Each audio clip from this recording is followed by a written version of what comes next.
The stars shone brightly against the deep black of space as Admiral Zorth stood on the command deck of his flagship. His dark purple skin reflected the glow from control panels, while his 4 eyes scanned the tactical display.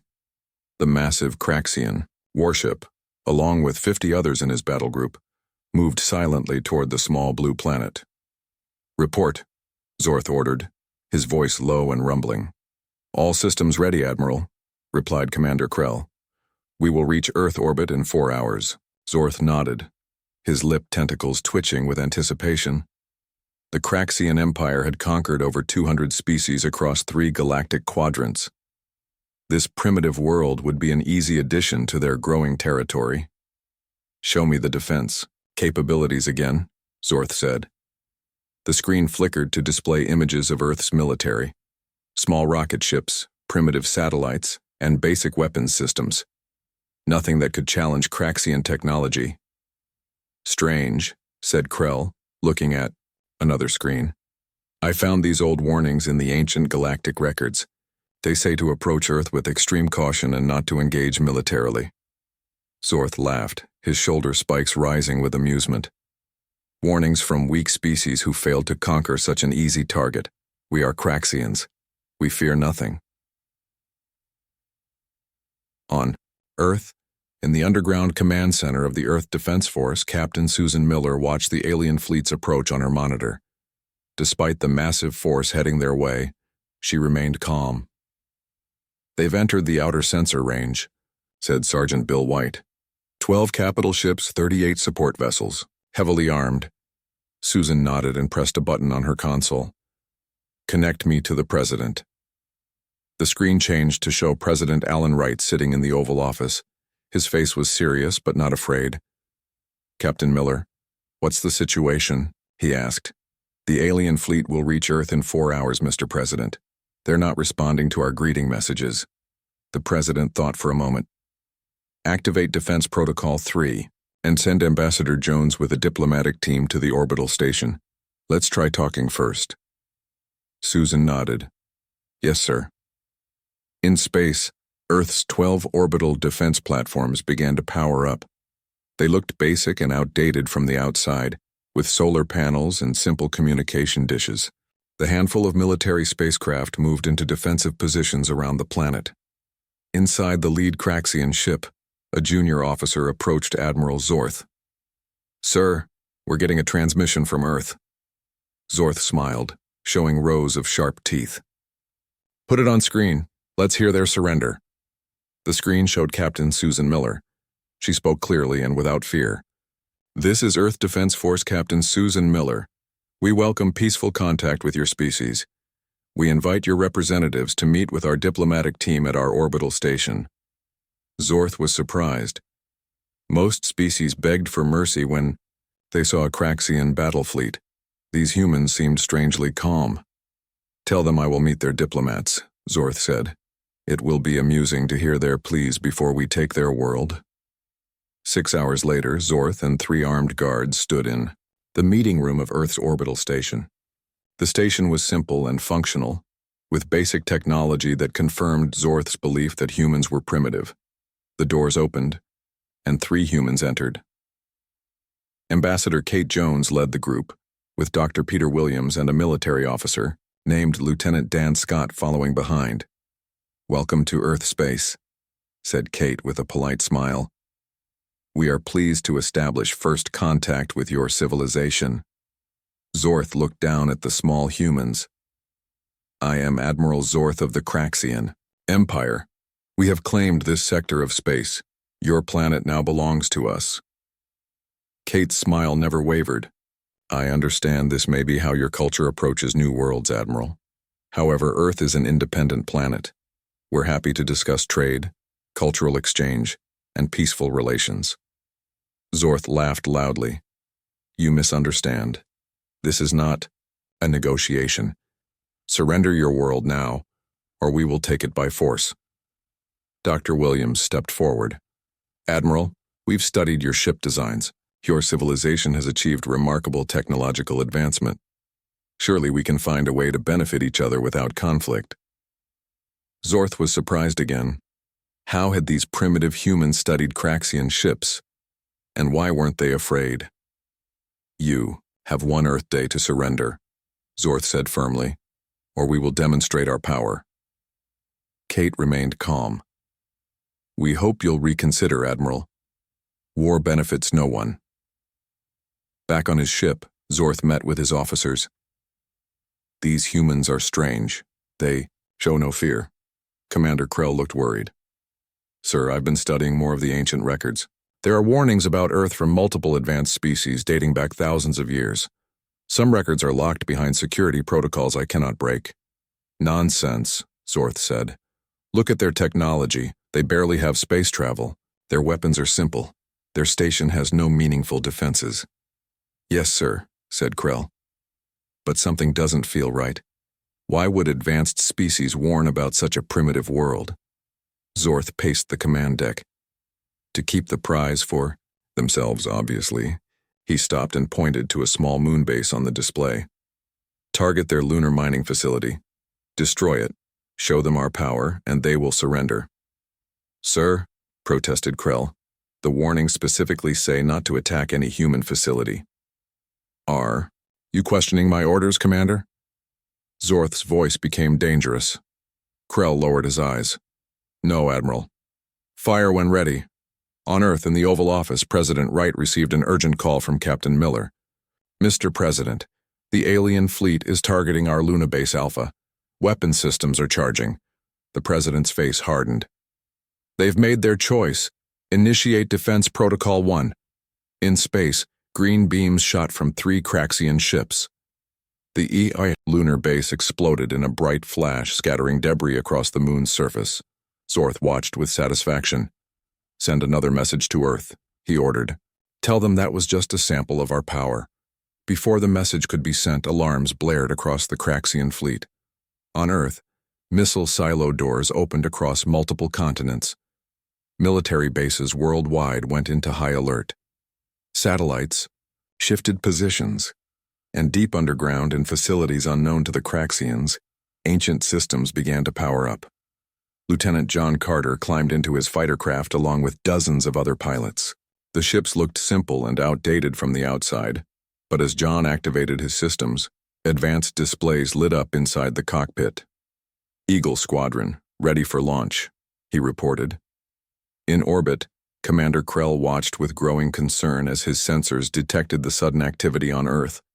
Admiral, he said urgently, something is happening.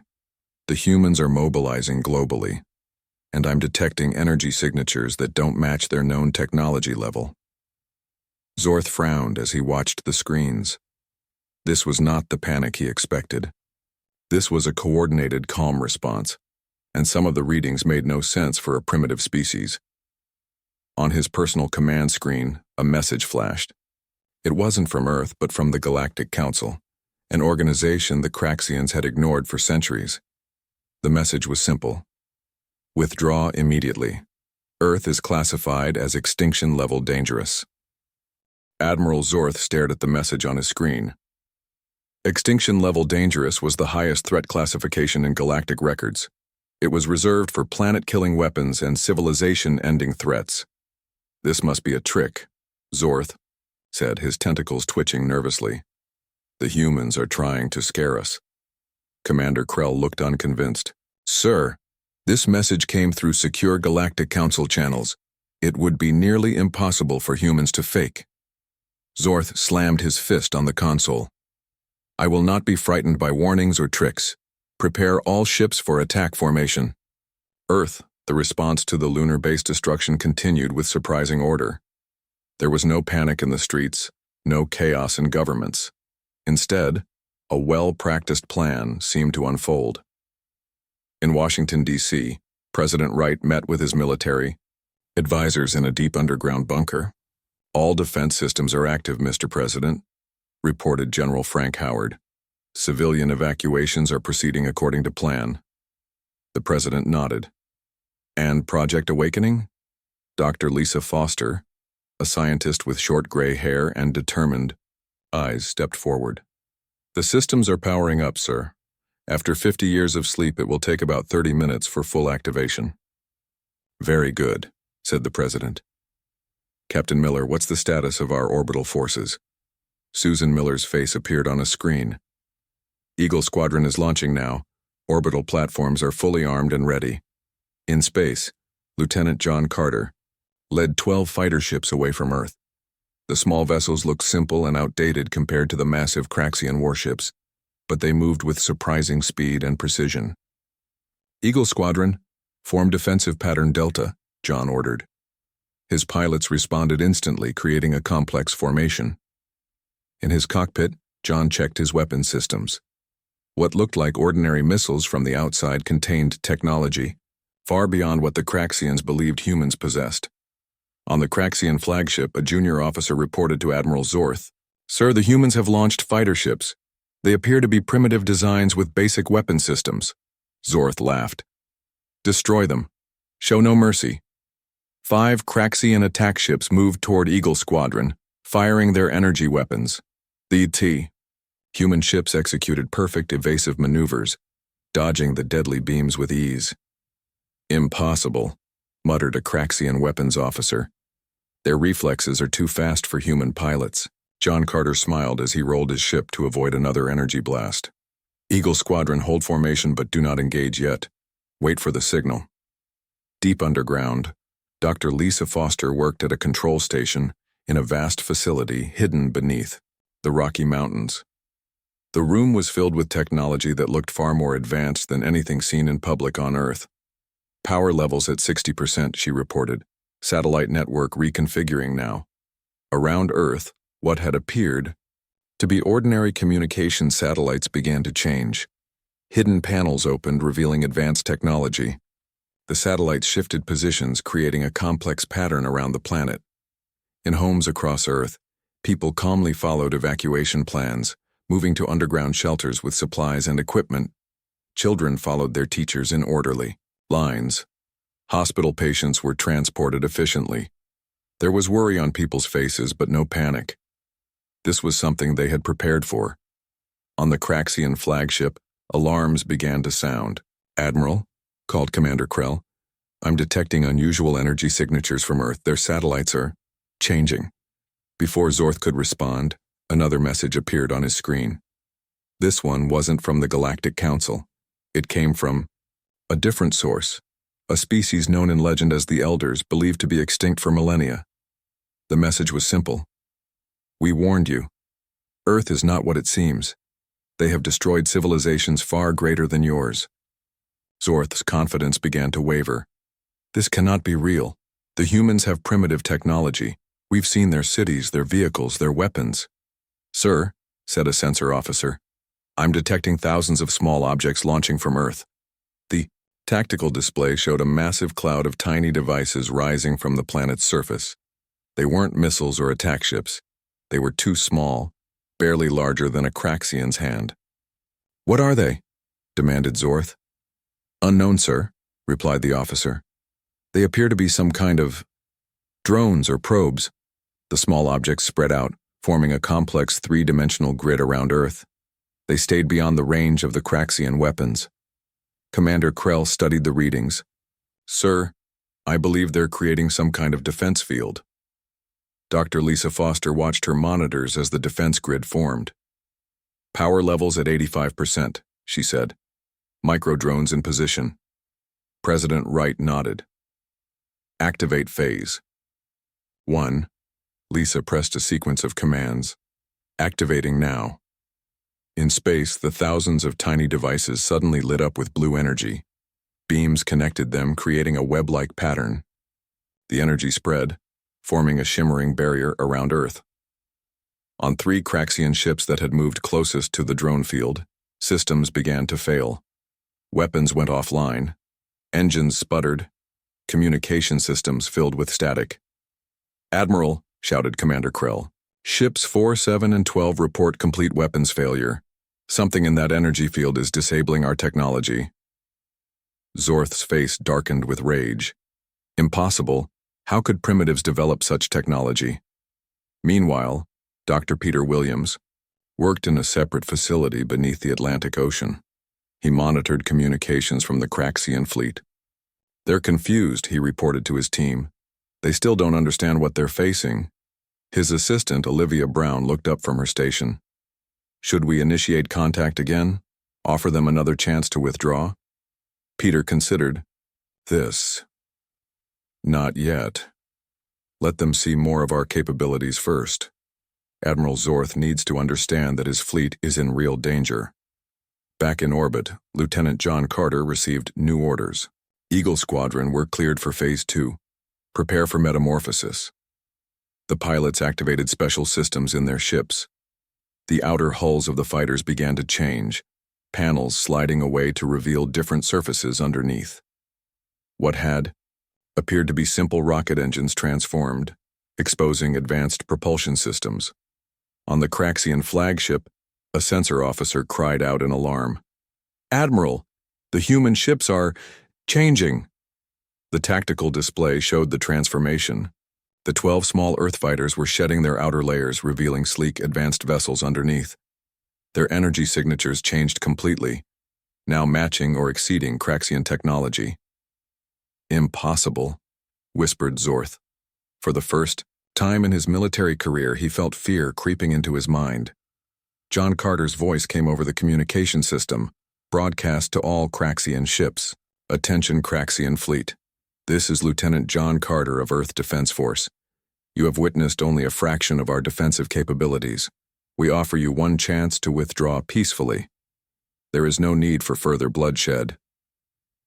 Zorth stared at the screen, his four eyes wide with shock. The primitives weren't primitive at all. The warnings had been real. Commander Krell spoke quietly. "Admiral, perhaps we should consider their offer." But Admiral Zorth's pride would not allow retreat. "No," he growled. "Prepare all ships for full attack. We will show these humans the true power of the Craxian Empire." The Craxian fleet moved into attack formation, their remaining weapons charged with deadly energy, targeting Earth's defense systems. Admiral Zorth watched the tactical display, his pride not allowing him to consider retreat. "All ships, fire, at will," he commanded. Beams of energy shot from 30 Craxian warships toward Earth. The planet's defense grid glowed brighter as the attack came. Most of the energy beams hit the drone network and were absorbed or deflected. A few got through, striking areas in the Pacific Ocean and uninhabited parts of Siberia. "Minimal damage to Earth's surface," reported a Craxian officer. "Their defense grid absorbed 70% of our attack." Commander Krell studied the readings with growing concern. "Sir, the defense grid is getting stronger. Energy levels are increasing." On Earth, Dr. Lisa Foster monitored the systems in her underground facility. Defense grid holding at 90% capacity. Damage minimal and in unpopulated areas. President Wright nodded. "It's time for the counterattack. Contact Commander Thompson." In a hidden base beneath the Atlantic Ocean, Commander Eric Thompson received his orders. He stood in a large chamber where 12 advanced spacecraft waited. These ships had never been seen by outside observers. They were Earth's true military vessels, kept hidden from the world and from space. "All pilots to your ships," Eric ordered. "Operation Reveal begins now." 20 pilots ran to their vessels. These weren't ordinary humans. They moved with unusual speed and precision. Their reflexes were faster than any normal human should possess. Major Samantha Wilson supervised the global response from a command center in Australia. On her screens, she watched as civilians continued their orderly movement to shelters. Military units around the world deployed to defensive positions with perfect coordination. "Status report," she requested. "All population. Centers secure," replied her assistant. 8 billion people in protected areas. Military units at 98% readiness. Samantha nodded. This wasn't the panic-filled response of a species facing its first alien contact. This was the well-rehearsed action of a civilization that had prepared for this moment for generations. Deep beneath the sea, massive doors opened in the ocean floor. Water swirled as Commander Thompson's ships rose from their hiding place. The vessels were smaller than the Craxian warships, but sleek and clearly advanced.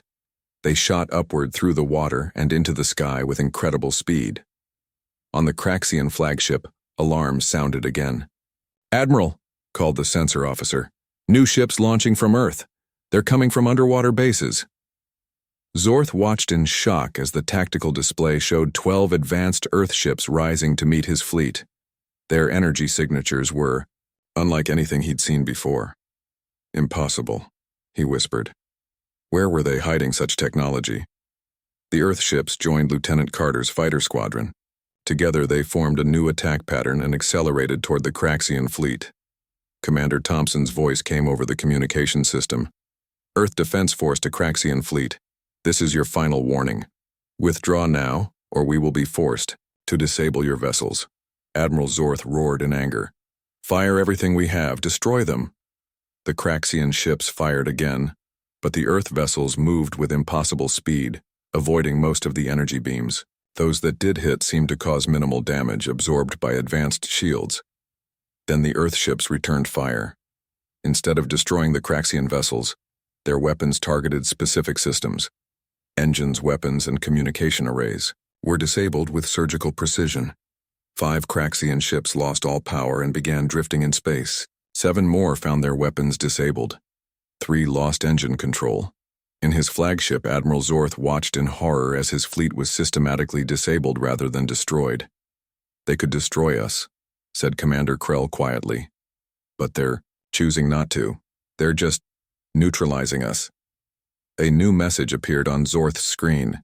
It was from the Galactic Council again, but longer this time. "The species you know as humans are not what they appear to be. Long ago, they were the most advanced civilization in the galaxy. After a devastating civil war that damaged multiple star systems, they chose to retreat to Earth and hide their true nature. The quarantine around their solar system was not to keep them in, but to keep others out. For your own survival, withdraw immediately."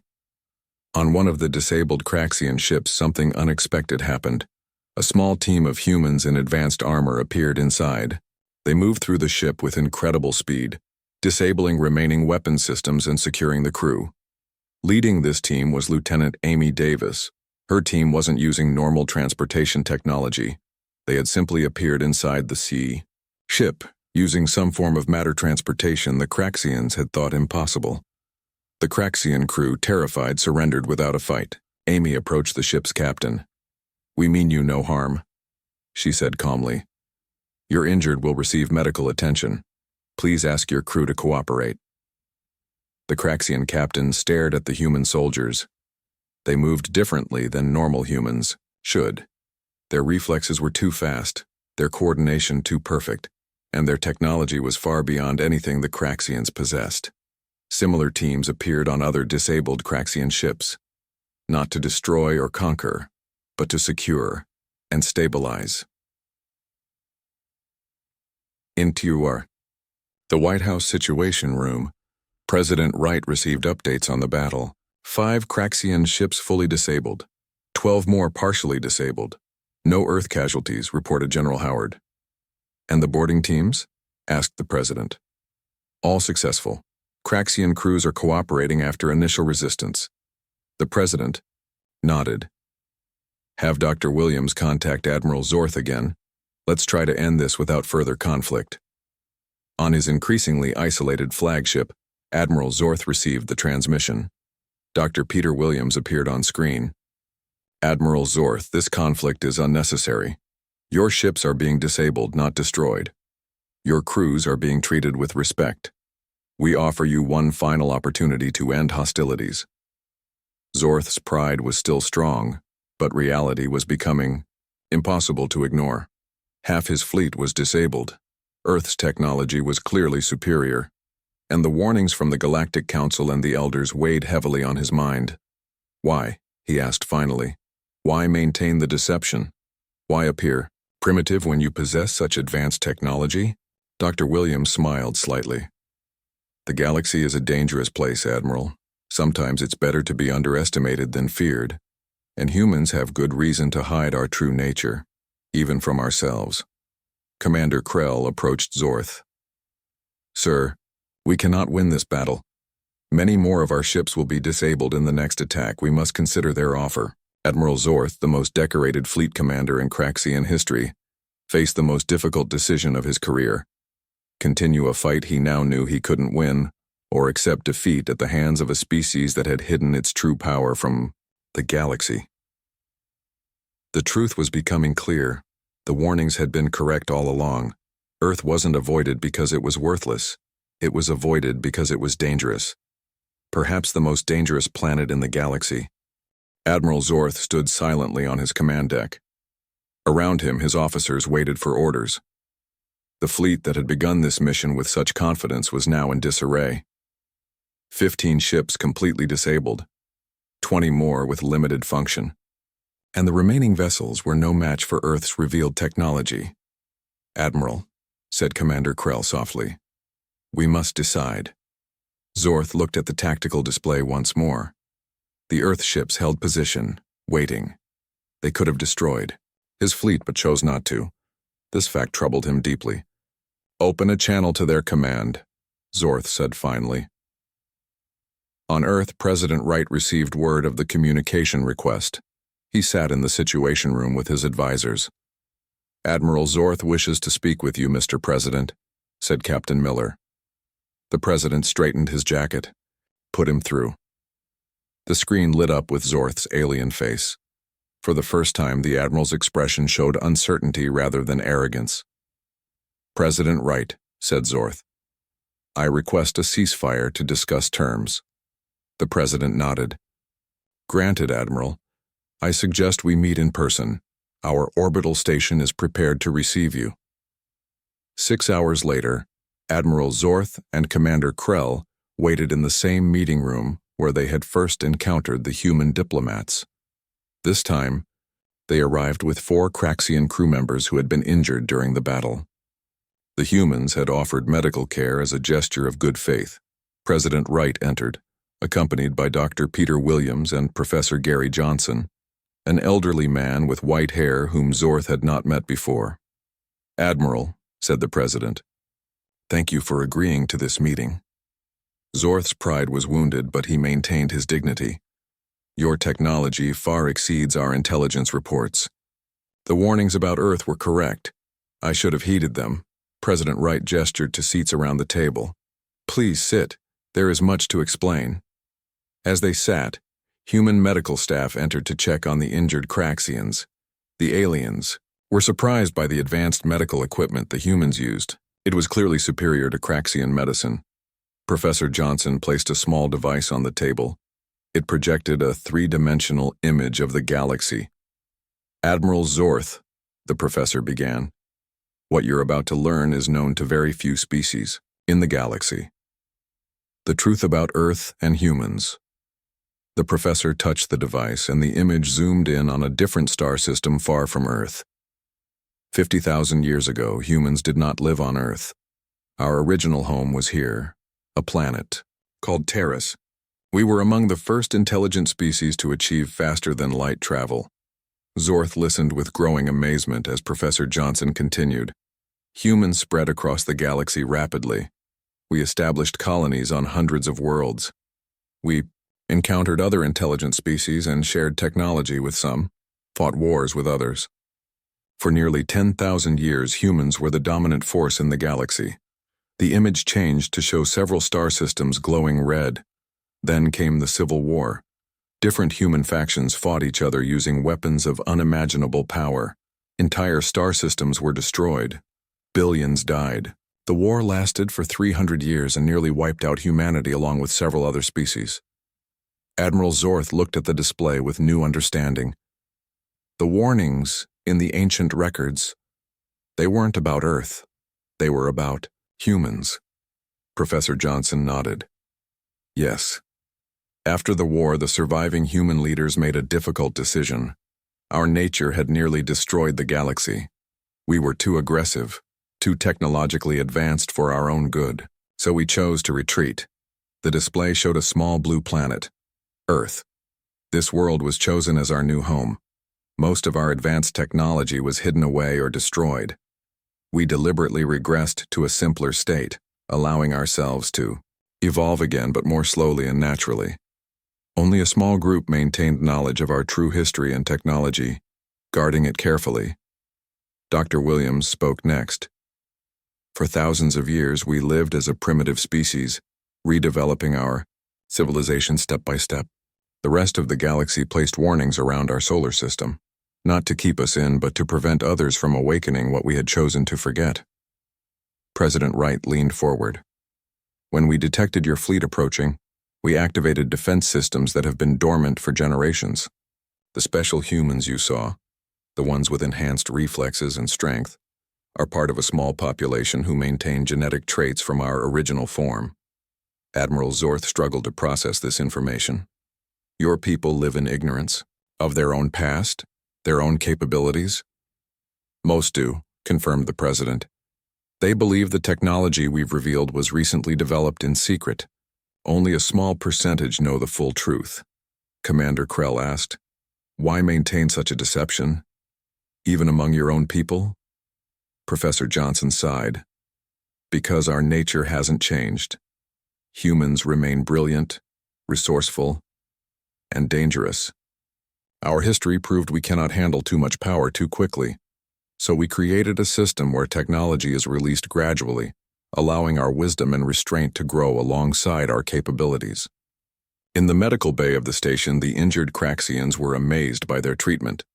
Human doctors used regenerative technology to heal injuries that would have been permanent on Craxian worlds. One doctor explained to a patient that this technology was normally reserved for special cases, but was being shared as a gesture of peace. Back in the meeting room, President Wright outlined his proposal. "Admiral Zorth, we offer you these terms. Your ships will be repaired and you may return to your empire. We ask for diplomatic relations between Earth and the Craxian Empire, not as conqueror and conquered, but as equals."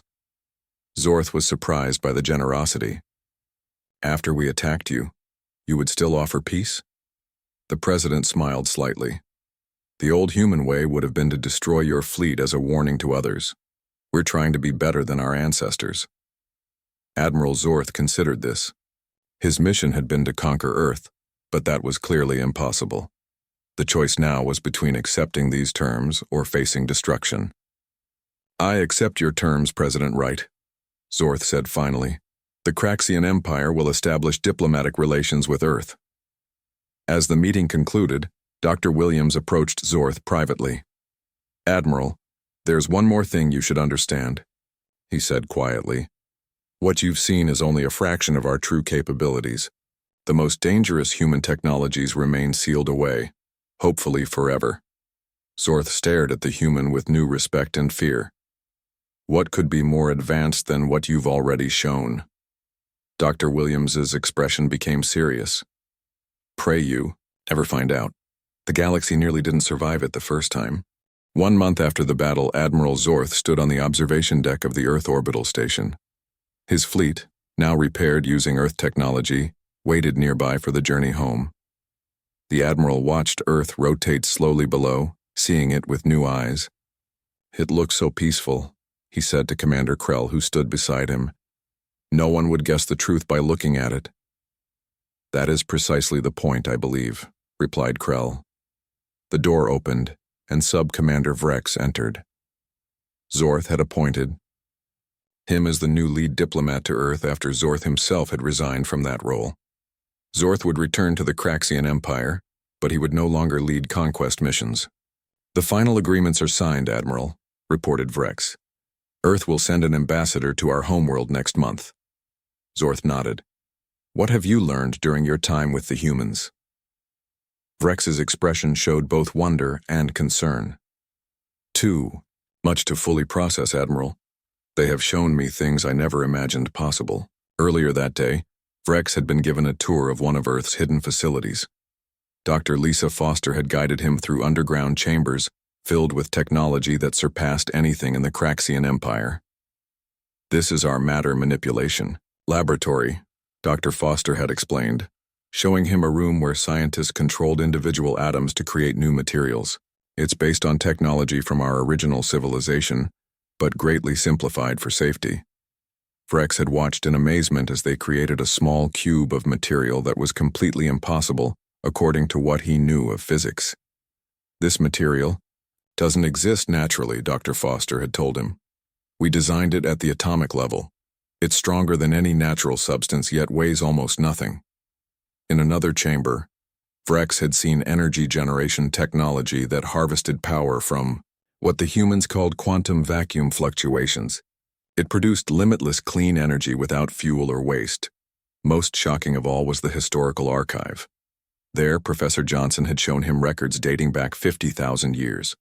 Holographic displays showed the rise and fall of the original human civilization, their spread across thousands of worlds, and the devastating war that had nearly destroyed the galaxy. We keep these records to remind ourselves of what we're capable of, Professor Johnson had explained. Both the great achievements and the terrible destruction. Now, as Vrex reported to Admiral Zorth, he struggled to convey the implications. They could have destroyed us completely, Admiral. Instead, they chose mercy. And more than that, partnership. On Earth, President Wright met with the United Earth Council in their chamber beneath the Swiss Alps. Representatives from all Earth nations sat around a large circular table. The Craxian fleet leaves tomorrow, the President announced. Admiral Zorth has agreed to all our terms. Earth will remain officially classified as a developing world with limited technology, but the Craxians now know the truth. Ambassador Kate Jones reported next. We've established a diplomatic channel with the Craxian Empire. They've already withdrawn military forces from 3 worlds they were in the process of conquering. It seems our demonstration had the desired effect, Dr. Williams added. However, we should expect word to spread. The Craxians won't be the last to test us, even with their warning to others. The President nodded. Which is why we've accelerated project integration. Dr. Foster, your report? Dr. Lisa Foster stood. Phase 1 is complete. The public believes the technology we revealed was recently developed in secret military programs. We've begun releasing simplified versions of our defensive technology for civilian use. Energy shields for vehicles and buildings will be available within 5 years. And the special operators? Asked a council member. The enhanced humans who participated in the battle have returned to their cover identities, answered Major Samantha Wilson. The public believes they were using advanced exoskeletons, not their natural abilities. The council discussed the next steps in humanity's careful reintegration with the wider galaxy. For thousands of years, they had hidden their true nature. Now, they were beginning a new phase, a controlled revelation of their capabilities. Meanwhile, in a high school in Denver, Lieutenant John Carter taught his physics class. To his students, he was simply Mr. Carter, a science teacher. None would guess that weeks earlier, he had led a squadron against an alien fleet. Today we're discussing energy conversion, he told his students. Who can tell me the basic principles? A girl raised her hand. Energy can't be created or destroyed, only changed from one form to another. John smiled. That's what current physics teaches, yes. He didn't mention that in the hidden facility where he trained on weekends, they routinely broke this and many other laws of physics.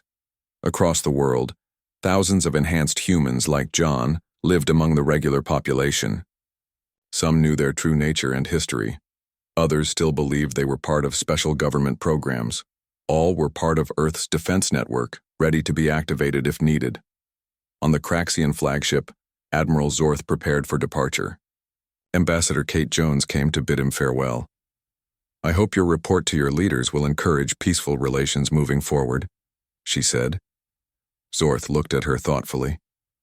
Tell me, Ambassador, do you believe humanity is ready to rejoin the galactic community?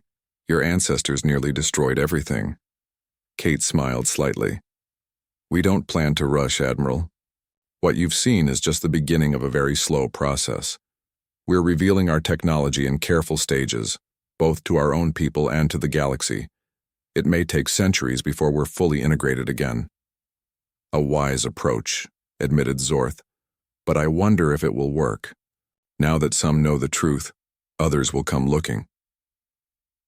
We're counting on you to help with that, said Kate. The warning from the Craxian Empire will carry weight.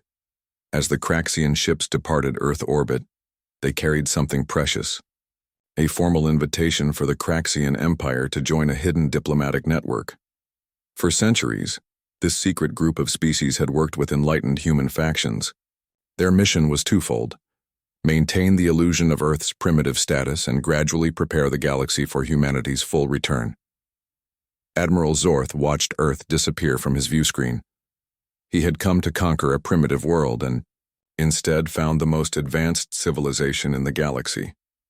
A civilization that had chosen to hide its power rather than use it for domination. The message would spread quickly across the stars. Earth remains under voluntary quarantine. Its people possess technology beyond imagination, and most importantly, they are the one species in the galaxy that no one should ever attack. For the greater peace of the galaxy, the sleeping giants of Earth would continue their slow awakening. But now they had a new ally in the Craxian Empire, and perhaps a new path forward for humanity's return to the stars.